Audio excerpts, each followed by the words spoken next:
হচ্ছে মাই fake friend. আমার অনেক ফেক ফ্রেন্ড ছিল, মানে hello guys, welcome back to my channel. তো আজকে আমি তোমাদেরকে একটা স্টোরি শোনাবো, একটা স্টোরি টাইম ভিডিও শোনাবো। তো লেটস স্টার্ট। এই ভিডিও টপিক হচ্ছে মাই ফেক ফ্রেন্ড। আমার অনেক ফেক ফ্রেন্ড ছিল, মানে আমার এখন তো খুবই গোনাচোনা কয়েকটা ফ্রেন্ডই আছে, কারণ আমি একটা টাইমে খুব বাজেভাবে ফেক ফ্রেন্ডদের খুব বাজেভাবে আমি তাদের বুলি হয়েছি তাদের সাথে। তো যাই হোক, তো তাদের মধ্যে আমি একজনের স্টোরি তোমাদের বলছি। তো লেটস স্টার্ট। আমি যখন স্কুলে পড়তাম, ক্লাস নাইনে যখন পড়তাম, তখন আমাদের ফ্রেন্ডশিপটা খুব ভালো হয়। আমরা স্কুলে যাওয়া আসা থেকে শুরু করে সব কিছু, পড়াশোনা থেকে শুরু করে টিউশন, সব আমরা একই জায়গায় করতাম। ঠিক আছে, মেয়েটাকে আমি অনেক আগে থেকে চিনি, মানে 5-6 থেকে আমি চিনি, বাট চিনি আলাদা, ফ্রেন্ডশিপ হওয়াটা আমাদের অনেক লাস্টে হয়েছিল ক্লাস 9-এ। তো ক্লাস 9-এ আমার যেসব ফ্রেন্ডরা ছিল সবাই অন্য অন্য ক্লাসে চলে গেছিলো, এ সেকশন চলে গেছিলো, আর আমি বি সেকশন ছিলাম।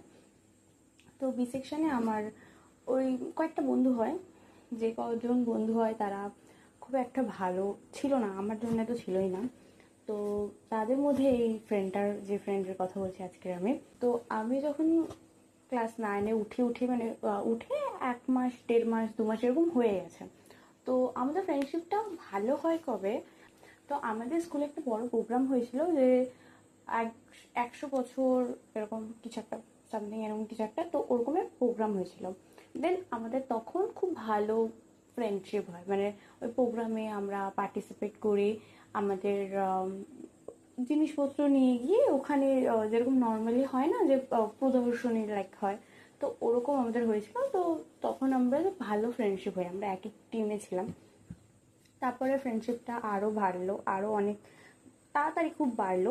বাড়তে বাড়তে আমরা যেহেতু একই টিউশনে পড়ি, তো আমাদের আরও ফ্রেন্ডশিপ বাড়লো। বাড়িতে আমাকে বলা হয়েছে যে ওর সাথে কথা বলা যাবে না, মেয়েটা ভালো না। বাট আমি আমি তখন কি যে, ঠিক আছে, ওরা আমার সাথে আছে, থাকছে, ঘুরছে, আমার সাথে সবসময় চলছে, তো নিশ্চয়ই ভালোই হবে। আমি অতটা কীভাবে ভাববো যে ভালো নয়। আমি ভেবেছিলাম এরাই হচ্ছে আমার রিয়েল ফ্রেন্ড, মানে এই কদিনে পরিচিতিতে। তো যাই হোক, তো টাইম চলে যায় 6 মাস মতন, ক্লাস 9-এর 6 মাস মতন আমাদের খুব ভালো কাটে। ওকে, 6 মাস মতন আমাদের খুব ভালো কাটে, 7 মাস মতন আমাদের খুব ভালো কাটে। বাট পরীক্ষার, মানে ফাইনাল টার্ম পরীক্ষার বেশ 1 থেকে 2 মাস আগে আমাদের প্ল্যান হয় যে, আচ্ছা, আমি স্কুলে খুব একটা ভালো স্টুডেন্ট ছিলাম না, মানে স্টুডেন্ট ভালো ছিলাম, বাট আমি খুব নটি টাইপসের ছিলাম। আমি এটা করতাম, ওটা করতাম, এরকম। কিন্তু আমি খুব পপুলার ছিলাম, কারণ আমি ডান্স করতাম, আর যেসব অনেক কিছু আছে, মানে আমি খুব দুষ্টুমি করতাম। তো আমি স্কুলে পপুলার ছিলাম, খুবই পপুলার ছিলাম। তো সবাই আমাকে চিনতো, সবাই আমার নাম জানতো। নাচ টাচ হলে আমার বাড়ি, মানে আমার রুমে আসতো, আমাকে ডেকে ফেকে নিয়ে যেত। তো খুব ভালো, আমি খুব পপুলার ছিলাম। দেন তারপরে আমরা প্ল্যানিং হয়, মানে আমাদের বন্ধুদের সাথে প্ল্যানিং হয় যে আমরা যাব হচ্ছে ঘুরতে। ঠিক আছে, আমরা যাব ঘুরতে। এবারে আমাদের প্ল্যান হয় কোথায় ঘুরতে যাব। তো আমাদের প্ল্যান হয় রবীন্দ্র সরোবর, ওরকম। তো আমাদের প্ল্যান হয় আমরা ঘুরতে যাব। তো ঘুরতে যাওয়ার প্ল্যান হওয়ার সময় আমি, হ্যাঁ, আমি ছিলাম প্ল্যানের মধ্যে, আমিও ছিলাম, আমিও বলেছিলাম যে হ্যাঁ ঘুরতে যাব। এর মাঝেও অনেক অনেক অনেক গল্প, তো এইসব বলতে তো ভোর হয়ে যাবে। তো আমি তখন ভেবেছিলাম যে ঠিক আছে ঘুরতে যাবো, সবাই মিলে ঘুরতে যাচ্ছে, আমিও ঘুরতে যাবো। তো আমি বলেছিলাম হ্যাঁ ঠিক আছে, ওকে চলো ঘুরতে যাই। দেন তারপরে আমাদের ঘোরার প্ল্যান হওয়ার পরে আমরা ঘুরতে যাই। দেন আমাদের ঘোরার যে ব্যাপারটা সবাই দেখে নেন, আর আমরা কিন্তু স্কুল কাট মেরে যাইনি। ওকে, তো সবাই একটা মেয়ে যে আমাদের খবর নেয়, অ্যান্ড তারপরে আমাদের যে ক্লাস টিচার, আমি এই ক্লাস টিচারকে নিয়েও একটা ভিডিও বানাবো। এই ক্লাস টিচার আমাকে যা চালিয়েছে, আমি এই ক্লাস টিচারকে নিয়েও একটা ভিডিও বানাবো। তো ওটা তো আলাদা। তো যাই হোক, তো আমাদের ক্লাস টিচারকে এসে বলে দেন যে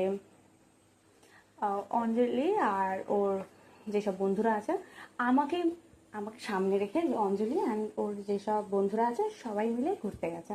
তো ওকে ওকে, ঘুরতে গেছে কতটুকুই বা হবে। মানে একটা ঘুরতে যাওয়া নিয়ে কত কিছুই বা হতে পারে। ঠিক আছে, পরের দিন যখন আমি স্কুলে যাই তখন আমাকে বলে যে তুমি নেক্সট দিন গার্জেন নিয়ে আসবে। তো মাকে নিয়ে এসেছি, দেখি আমার সাথে যারা ঘুরতে গেছিলো তারা সবাই নিয়ে এসছে, তাদের গার্জেন নিয়ে এসছে। এই গার্জেন নিয়ে আসার পরে আমাদের যখন হেড টিচারের কাছে নিয়ে যাওয়া হয়, আমাদেরকে ওরা অ্যালিগেশন লাগায় যে আমরা স্কুল কাট মেরে গেছি। তো ফার্স্ট অফ অল আমরা তো স্কুল কাট মেরে যাইনি, কারণ আমার বাড়িতে সবাই জানতো আমি জন্মদিন বাড়িতেই গেছি, এটা একটা জন্মদিন বাড়ি ছিল। তো সবাই জানতো যে আমি তো জন্মদিন বাড়িতে গেছি, ঠিক আছে।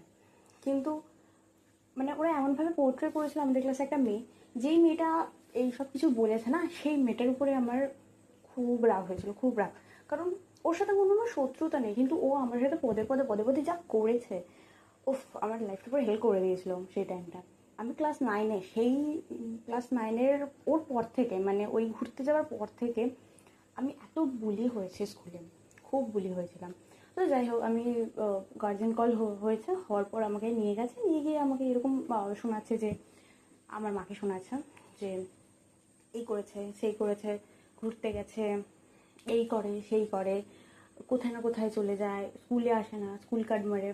তো এরকম এরকম আমাদের বলেছে, ঠিক আছে, খুব ভালো কথা এরকম বলেছে। এবারে আমাদেরকে খুব কড়া পারমিশন, মানে খুব কড়া পানিশমেন্ট দিয়েছে, খুব কড়া পানিশমেন্ট দিয়েছে যে আমি লাইক আমি স্কুলে আসতে পারবো না, এরকম পানিশমেন্ট দিয়েছে।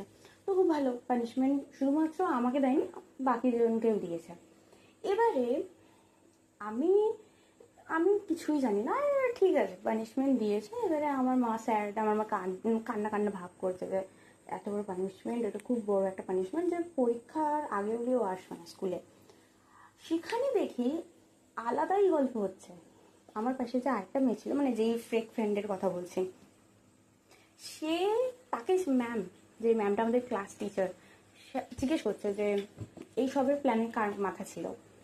সে মেয়েটা বলছে যে এই সবের মাথায় ছিল অঞ্জলি, ঠিক আছে, ওকে। আমি ওদের টিম লিডার, আমি ওদের মাথায় ছিলাম, খুব ভালো। তো পরে ম্যাম, যে আমাদের ক্লাস টিচার, সেই ম্যাম তো আমাদের সবাইকে দাঁড় করিয়ে, যে আমি যে ফ্রেন্ডের কথা বলছি তাকে জিজ্ঞেস করে যে এইসবের প্ল্যান কার ছিল। তো সে বলেছে আমার। তো বলেছে যে এইসবের প্ল্যান আমার ছিল। তারপরে আরও যেসব অ্যালিগেশন হয়, বাজে থেকে বাজে অ্যালিগেশন কার ছিল, সব আমার, মানে প্রত্যেকটা দোষ আমার। তো ভালো কথা, প্রত্যেকটা দোষ আমার, সব কিছু আমার, সব কিছু মেনে নিয়েছি। আমি জাস্ট বেরিয়ে আমি কান্নাকাটি করি না, আমি কান্নাকাটি করিও নি সেই টাইমে। তো আমি বাইরে বেরিয়ে আমি জাস্ট জিজ্ঞেস করলাম যে এইসব কি আমি তো ওদের করতে বলেছে? তো আমাকে স্ট্রিক্টলি বলছে যে তুই করতে বলিসনি, বাট ক্লাস টিচার আমাদেরকে করতে বলেছে। হোয়াট? বলছে হ্যাঁ, আমাদের ক্লাস টিচার করতে বলেছিল, না হলে তোকে যা পানিশ দিয়েছে সেটা আমাকে দেবে। তাহলে আমাকে যে পানিশ দিয়েছে সেটা তোদেরকে দেয়নি? বলছে না, আমাদের তো কোনো পানিশমেন্ট নেই, আমাদের জাস্ট এক সপ্তাহ আমরা আসতে পারবো, আমাদের পরীক্ষার আগে আমরা ক্লাস করবো, নোটস নেবো, আমাদের কোনো সমস্যা নেই, আমরা আসবো। আমার সেই টাইমে মাথায় ছিল না যে এরকম এরকম হয়েছে। দেন তারপরে আমি যখন ক্লাসরুমে যাই ব্যাগ আনতে, তখন সবাই কথাবার্তা বলে যে আমার যে ফ্রেন্ড, সে গিয়ে ম্যামকে কাকুতি মিনতি করেছে, ম্যাম আমাকে আমাকে ছেড়ে দিন, এইসবের মধ্যে আমাকে রাখবেন না, অঞ্জলিকে রেখে দিন, বরং অঞ্জলিকে রেখে দিন, ওকে সব কিছু ধরে দিয়ে দিন, বলে দিন যে ও এই করেছে, ও সেই করেছে। ম্যাম কি করেছে, ম্যাম তো গাইস, ভিডিওটা অনেকটা বড় হয়ে যাচ্ছে, আর আমার কাছে এটার অনেক বড় স্টোরি আছে। তো তোমরা যদি এই স্টোরিটা আরও শুনতে চাও তাহলে কমেন্ট করো পার্ট 2, তো আমি নিশ্চয়ই পার্ট 2 বের করবো। তো চলো টাটা, আর খুব গরম।